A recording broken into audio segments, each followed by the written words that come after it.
Hello everybody and welcome back to my channel. तो हम पढ़ रहे थे chapter 2 of history class 6 and name of the chapter is from hunting gathering to growing food. Okay, तो आज का topic हमारा है फायर के बारे में और नेम क्या है, finding about fire, finding out about fire. तो ठीक है, अब पहले तो जैसे आपका जो मैप टू टेक्स्ट बुक में दिया गया था वो आपने पहले भी वीडियो में देखा था अच्छे से। वहाँ पे बहुत सारी साइट्स थी, तो कुछ रेड से मार्क थी, कुछ ब्लू से मार्क थी। तो जो रेड से मार्क थी ना ट्राइंगल में रेड कलर में, उसी को फिर से देखिए और उस मैप में आपको कुरनौल केव्स दिखेंगे। ठीक है, एकदम अच्छे से देखिए। कुरनौल केव्स जो है आंध्र प्रदेश में है, आंध्र प्रदेश में है। ठीक है, और अभी हमने जस्ट प्रीवियस लेक्चर में पढ़ा था कि भिमबेटका जो कि आज मध्य प्रदेश में है, वहां हमें केव्स मिले थे, हंटर गैदरर्स वहां रहा करते थे और वहां वॉल पेंटिंग्स भी मिली थी। और हमने ये भी चीज देखी थी कि वॉल पेंटिंग्स जो है सदर्न उत्तर प्रदेश में भी पाई जाती थी और मध्य प्रदेश में भी पाई जाती थी, और भीमबेटका नर्मद वैली के पास थी। तो ये तो कुछ रिवीजन हो गया। अब अगर आपने पहली वीडियो नहीं देखी तो जाके देख के आइए, लिंक जो है डिस्क्रिप्शन में भी आपको मिल जाएगी। बट प्रीवियस वीडियो देख के आना बहुत जरूरी है, क्योंकि तब आप पहले के कंसेप्ट से क्लियर हो जाएंगे, तब नए वाले कंसेप्ट में आपको मजा आएगा पढ़ने में। ओके, तो चलिए अब जो है कुरनौल केव्स के बारे में पढ़ते हैं। कुरनौल केव्स ये बहुत ही छोटा और इजी सा टॉपिक है। ठीक है, तो ये कहाँ सिचुएटेड है, ये आंध्र प्रदेश में सिचुएटेड है। देखो टेक्स्ट बुक में अगर ये भी नहीं बताया ना कि कौन सी जगह में कहाँ सिचुएटेड है, कौन से रिवर के पास है, तो भी हमें टेंशन लेने की कोई जरूरत नहीं, क्योंकि हमें क्या करना है कि हमें खुद से पता लगाना है। हर चीज टेक्स्ट बुक में नहीं दी जाएगी, वो आपको भी अपना थोड़ा स्मार्ट वर्क यूज आपको भी थोड़ा स्मार्ट वर्क करना पड़ेगा कि कौन सी जगह कहाँ पे है, किस रिवर के पास है। और जैसा मैंने कहा था कि हंटर गैदरर्स जब आर्कियोलॉजिस्ट सर्वे कर रहे थे, तो इन्होंने देखा कि हंटर गैदरर्स की जो साइट्स थी वो हमेशा या तो रिवर के पास हुआ करती थी, या जहाँ पे गुड क्वालिटी स्टोन मिलते थे। ठीक है, ये दो चीज़ थी। तो ये और केव्स में रहा करते थे। तो हमने भिमबेटका का एकदम सबसे अच्छा एग्जाम्पल पढ़ा कि भिमबेटका के आजू बाजू नर्मद वैली भी है और वो वहाँ पे रॉक पेंटिंग है। ठीक है, और वहाँ पे वो केव्स में रहा करते थे। तो सोर्स भी हो गया, स्टोन का भी हमें पता चल गया, केव का भी पता चल गया। ठीक है, तो वैसे ही कुरनौल केव्स भी जो है, अब यहाँ भी हंटर गैदरर्स रहते थे। तो कुरनौल केव्स के लिए एक इम्पॉर्टेंट जो है पॉइंट मुझे लगा मैं बता दूं, वो है Kurnool caves lies on the banks of Tungabhadra river, on the banks of Tungabhadra river. याद रखना कौन से रिवर के पास है, कौन से स्टेट में है, तो आपका काम बन जाएगा। ठीक है, अब डिटेल्स जानते हैं। तो traces of ash have been found here, this suggest that people were familiar with the use of fire. ये दूसरी साइट है, अभी तक हमने सिर्फ मैप की एक ही साइट पढ़ी जो कि है भिमबेटका, और वो साइट्स हंटर गैदरर्स के प्रेजेंस के लिए कि वो वहां रहते थे, कैसे रहते थे। तो इन सब चीजों के बारे में पता चल रहा है, क्योंकि हम हंटर गैदरर से नहीं मिले, हम उनके जो कह सकते रिमेन्स के थ्रू हम पता लगा रहे हैं कि हंटर गैदरर्स वहां रहते थे। पहले तो रिमेन्स के थ्रू पता लगा रहे हैं, और दूसरे कि वैसे क्या क्या चीजें करते थे। तो उन्होंने फायर यूज किया होगा, तो उसके जो एशेज है वो वहां मिले, इसीलिए आर्कियोलॉजिस्ट को पता चला कि कुरनौल केव्स में भी हंटर गैदरर्स रहा करते थे, क्योंकि वहां पे एशेज मिले। ठीक है, और ये भी पता चला उनको कि तब लोगों को पता चल गया था कि फायर का क्या यूजेज है। ठीक है, आज तो हमें पता है कि फायर हमारे बहुत काम आता है। फायर अलग अलग फॉर्म में हम यूज कर रहे हैं, कैंडल के फॉर्म में, फिर फायर अगर आप बॉन फायर में भी यूज कर रहे हैं। फायर के बहुत सारे जो है एग्जाम्पल्स हैं, आप फिगर आउट करिए। लेकिन पहले के टाइम पे लोगों का क्या यूजेज था, तो देखिए fire was use as a source of light. ठीक है, टू रोस्ट मीट। अब देखिए तब ट्यूबलाइट और ये आर्टिफिशियल लाइट्स जो आज हमारे घर में है वो नहीं है।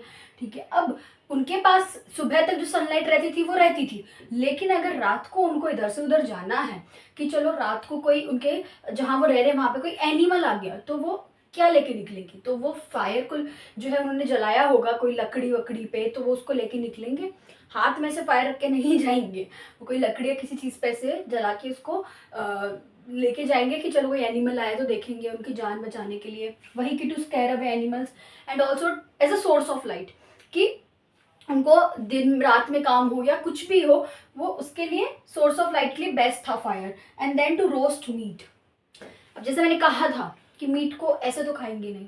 ठीक है, तो जैसे एनिमल को हंट किया, उसके बाद उसका जो है हाइड निकाल लिया उन्होंने, पहन लिया, जो भी काम उनको करना था कर लिया, उसके बोन्स भी निकाल लिए, चलो बोन्स का भी उन्होंने कोई टूल बना लिया। अब उसको क्या करेंगे, रोस्ट करेंगे, गरम करेंगे, पका के खाएंगे। तो लोगों को पता चल गया कि इसको पका के भी खा सकते हैं, तो फायर के थ्रू पका के खाने लगे। तो ये 3 पॉइंट याद रखिए, बहुत ही ईजी है, वेरी सिंपल। एंड ये देखिए अच्छे से आपको याद हो जाना चाहिए। समराइज कर देती हूँ, कुरनॉल केव्स कहाँ फाइंड हुए थे। कुरनॉल केव्स जो है आंध्र प्रदेश में तुंगभद्रा रिवर के पास थे। अब कुरनॉल केव्स में जब हंटर गैदर्स रहते थे तो आर्कियोलॉजिस्ट को ये पता चला कि वो फायर के यूजेज से बहुत ज़्यादा फेमिलियर हो गए थे, क्योंकि उधर एशेज मिले आर्कियोलॉजिस्ट को, और पता चला कि मे बी वो उस टाइम पे क्या क्या काम करते होंगे, इससे भी ज़्यादा काम करते होंगे मे बी, पता नहीं, लेकिन ये आइडिया लगाया गया क्योंकि हम उधर तब उस पीरियड में नहीं थे। बट हम एक क्या कह सकते हैं, गैस, एक एक्यूरेट या तो फिर लगभग वैसा गैस लगा सकते हैं कि उन्होंने रोस्ट करने के लिए यूज़ किया होगा, सोर्स ऑफ लाइट के लिए यूज़ किया होगा, और दूसरा कि एनिमल्स को भगाने के लिए यूज़ किया होगा। तो अब है ना, आप अपने मैप में जैसे देख चुके थे तो आपको पता चला कि डिफरेंट डिफरेंट नेम लिखे हैं मैप में, जो नीचे नेम कर लिखता है ना, पेलियोलिथिक साइट, नियोलिथिक साइट और ऐसी सब जगह है। तो अब हम नेम्स एंड डेट्स के बारे में पढ़ेंगे कि कौन से साइट हो गया पेलियोलिथिक साइट, कौन से ईयर से कौन से ईयर तक एक्सटेंडेड है, फिर मीजोलिथिक, फिर नियोलिथिक।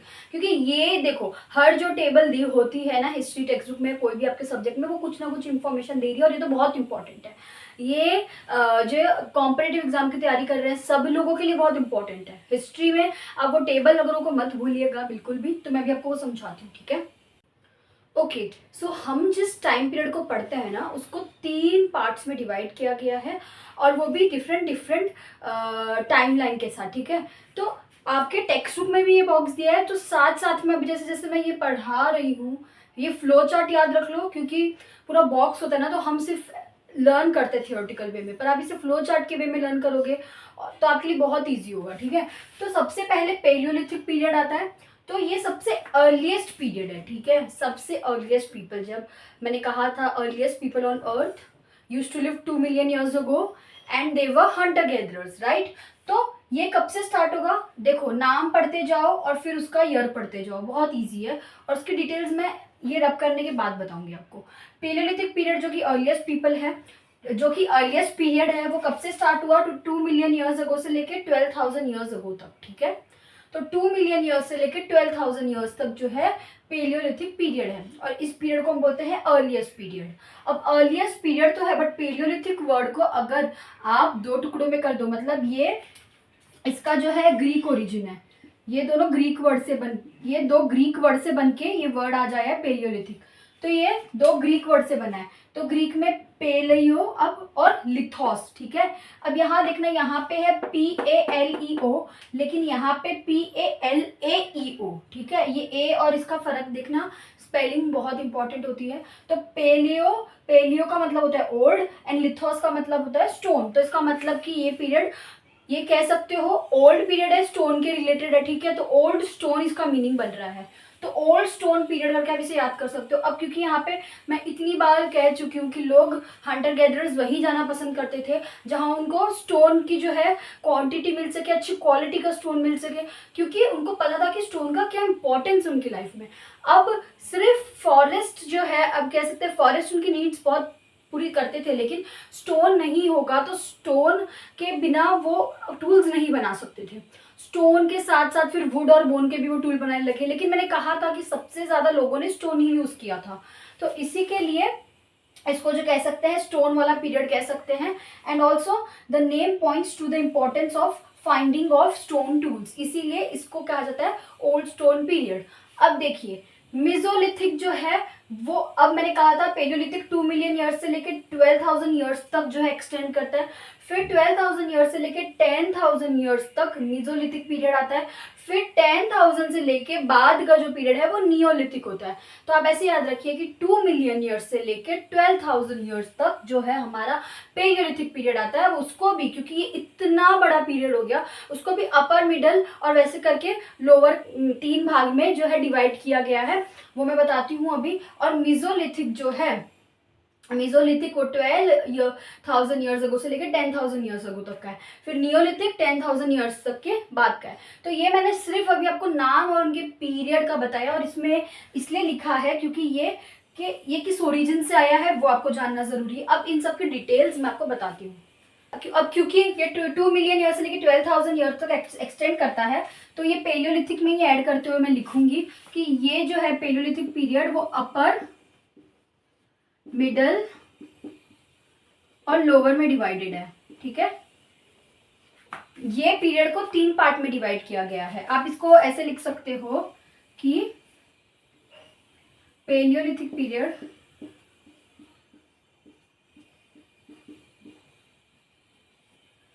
को जो है 3 भाग में डिवाइड किया गया है, क्योंकि ये बहुत बड़ा पीरियड है और ये पूरा 99% ऑफ ह्यूमन हिस्ट्री को कवर कर जाता है, 99% ऑफ ह्यूमन हिस्ट्री को, इसलिए इसको 3 पार्ट में तो डिवाइड होना ही था। ठीक है, समझ आया। अब इसका थोड़ा सा ब्रीफ पढ़ लेते हैं। तो जैसे मैंने कहा था पेलियोलिथिक पीरियड के बारे में, लास्ट पॉइंट जो मैं लिख नहीं पाई थी तब, कि it covers 99% of human history and this period is divided into 3 phases, upper, middle and lower. क्योंकि ये आप भी सोचिए 99% कवर कर रहा है, तो अब 2 मिलियन ईयर्स अगो से लेके 12,000 ईयर्स तक का कितना बड़ा पीरियड होगा, तो इसीलिए फॉर कन्वीनियंस ये 3 पार्ट्स में डिवाइडेड है।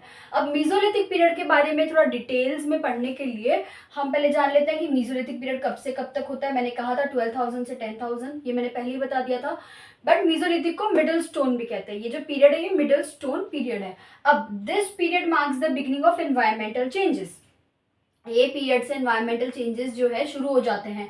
And stone tools found during this period are generally tiny, और टाइनी स्टोन्स को माइक्रोलिथ्स कहते हैं। ठीक है, अब यहाँ पे दिमाग में एक चीज़ याद रखना कि यहाँ पे जो स्टोन टूल्स थे वो इस पीरियड के स्टोन टूल्स से थोड़े से कंपैरेटिवली बड़े थे, और ये पीरियड के जो स्टोन टूल्स हैं ये टाइनी है, और इसीलिए उसको माइक्रोलिथ्स कहते हैं।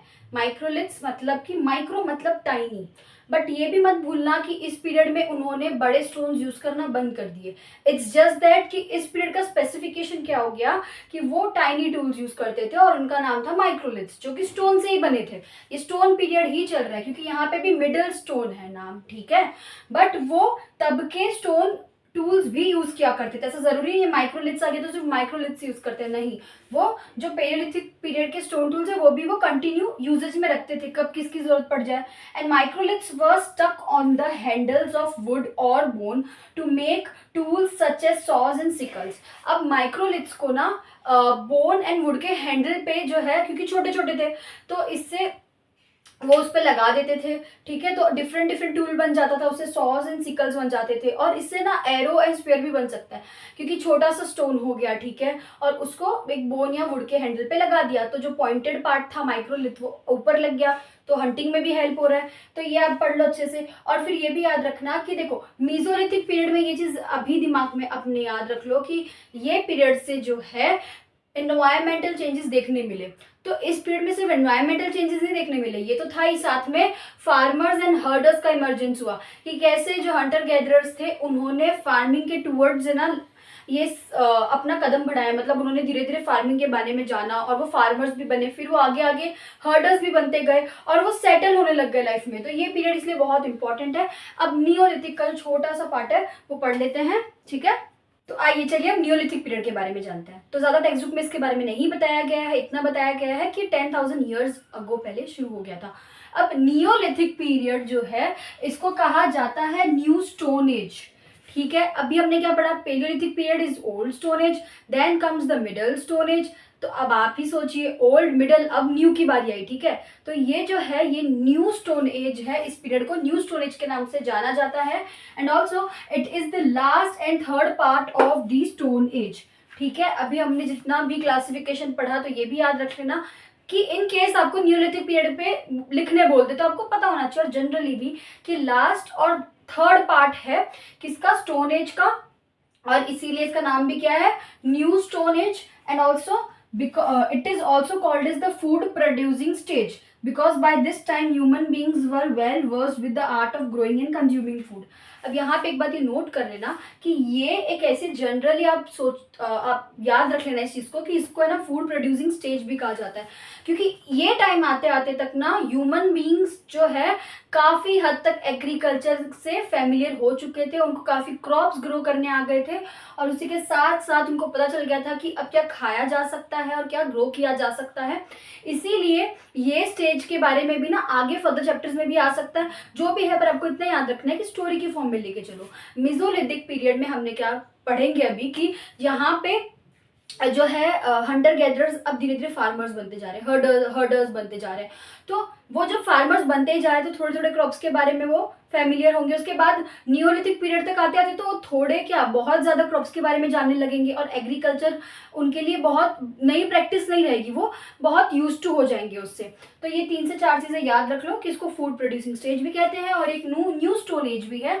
और साथ ही ये मत भूलना कि तब वो स्टोन यूज नहीं करते थे, अभी भी हम स्टोन पीरियड के बारे में ही पढ़ रहे हैं। तो वो पेलियोलिथिक स्टोन भी यूज करते होंगे और वो मेसोलिथिक स्टोन भी यूज करते होंगे। अब जैसे मेसोलिथिक पीरियड के हमने माइक्रोलिथ स्टोन यूज का वर्ड बोला था ना कि मेसोलिथिक पीरियड में माइक्रोलिथ्स यूज होते थे क्योंकि वो छोटे थे इसीलिए। तो वो पेलियोलिथिक पीरियड के स्टोन्स भी यूज करते थे और वो मेसोलिथिक पीरियड के यानी माइक्रोलिथ्स भी यूज करते थे और तब तक जो भी है वो टूल्स भी बनाना सीख गए, एग्रीकल्चर में भी बहुत होशियार हो गए। तो अब जो है खत्म करते हैं इस वीडियो लेक्चर को एंड नेक्स्ट लेक्चर में आपको मैं बताऊंगी, टॉपिक समझाऊंगी चेंजिंग एनवायरनमेंट के बारे में एंड थोड़ा फार्मर्स एंड हर्डर्स कैसे जो है Hunter gatherers farmers and herders बने। ये 2 टॉपिक है, हाँ, the beginning of farming and herding. तो इसी के साथ आप सभी को ऑल द बेस्ट, अच्छे से पढ़िए, बाय।